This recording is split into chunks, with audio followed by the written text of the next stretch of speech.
যোৱাকালি এই বিষয়ে মই ফেচবুক লাইভত সম্পূৰ্ণ কৈছোঁ। যোৱাকালি আৰু আজিৰ মাজত নতুন কথা ক'বলগীয়া মোৰ একো নাই, আৰু ফেচবুক লাইভত মই যিখিনি কৈছোঁ সেইখিনিয়ে মোৰ বক্তব্য। নতুনকৈ মোৰ হাতত একো তথ্য নাই।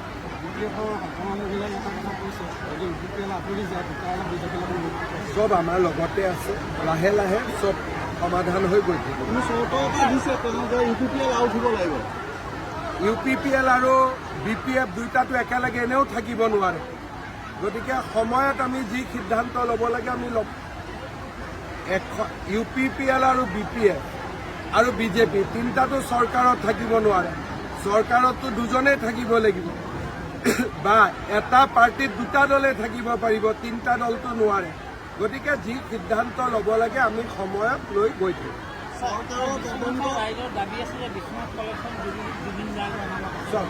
এই বিষয়ে ৰাইজে সিদ্ধান্ত ল'ব। এই বিষয়ে মইতো বিশ্বনাথৰ সম্পত্তি, বিশ্বনাথৰ ৰাইজে সিদ্ধান্ত ল'ব। আমাৰতো ইয়াত একো কথা নাই, ৰাইজে যি ভাল দেখে সেই।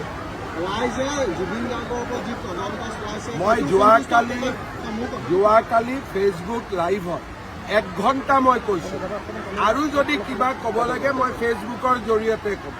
কাৰণ সাংবাদিকসকলৰ আগত কথা ক'লে চিলেক্টেড পৰ্চন এটা কাটি তুলি দিয়ে, ফলত দেশত বেয়া পৰিৱেশো সৃষ্টি হ'ব পাৰে। সেইকাৰণে এই ঘটনাটোৰ সম্পৰ্কত মই যি ক'ব লাগে ফেচবুকৰ জৰিয়তে ক'ম, যাতে গোটেই অসমৰ মানুহে কথাখিনি একেলগে শুনিব পাৰে। মই একোৱে নকওঁ এই বিষয়ত। আপোনালোকক ক'ব লাগিলে আপোনালোকে সোধা প্ৰশ্নখিনি মই বুজি ল'ম, উত্তৰখিনি কিন্তু মই ফেচবুকৰ জৰিয়তে দিম, যাতে সকলোৱে একে কথা শুনিব পাৰে, একে কথা বুজিব পাৰে। নহ'লে এটা টিভি এটা কাটিব, এটা টিভি এটা কাটিব, আৰু পৰিৱেশটো বেয়া হোৱাৰ সম্ভাৱনা থাকে।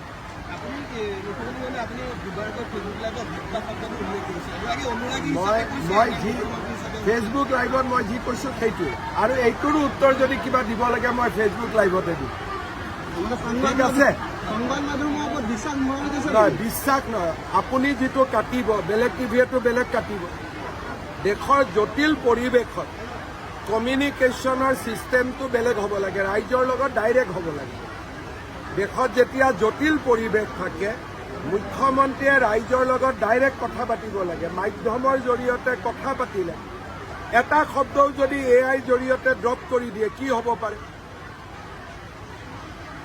সিদিনাখনে এখন মানে কান্দি থকা ফটো এখন হাঁহি থকা ফটো কৰি দিলে।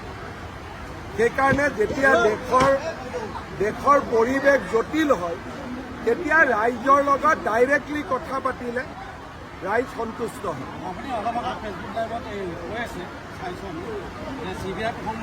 আপোনালোকে ফেচবুক লাইভতে উত্তৰ পাব। প্ৰশ্নখিনি মোক সুধি থ'ব পাৰে। আপোনালোকে ইয়াৰো উত্তৰ ফেচবুক লাইভতে পাব। ধন্যবাদ।